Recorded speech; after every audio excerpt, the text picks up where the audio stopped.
Nahuli niya ang isa at inabot kay Arthur, ngunit habang iniabot niya ito, naramdaman ni Arthur ang panganib. Mabilis niyang hinila si Tesha palayo at nasalo ang lumilipad na patalim na patungo sa kanya, sabay pigil sa kamao ng umatake, nalaking gulat niyang si Lolo Varion pala. Gulat na gulat si Arthur at tinanong kung sinubukan ba talaga nitong patayin ang sariling apo. Nagkibit balikat lang si Varion at sinabing ang patalim ay mag-iwan lang naman ng pasa.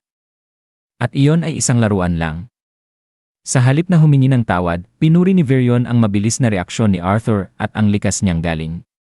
Bagamat kulang pa sa kontrol sa mana, nakita niyang may potensyal ang binata, kaya naniniwala na siya na kaya niyang patayin ang mga mang-aalipin dahil sa kanyang husay. Sa isip ni Arthur, mukhang may sira ang matandang ito. Ngunit sinaway agad siya ni Tesha at sinabing huwag guluhin si Arthur.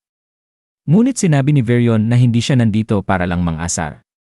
Matagal na raw mula nang makatagpo siya ng isang kawili-wiling tao. Bigla niyang inihagis ang isang espada kay Arthur at hinamon itong makipaglaban. Tinawag siyang brat, senyales na magsisimula na ang tunay na pagsubok ni Arthur sa kaharian ng Eleanor. At dito nagtatapos ang chapter 21 ng The Beginning After the End. Gusto niyo po ba ng chapter 22? Mag-comment na sa baba at maraming salamat.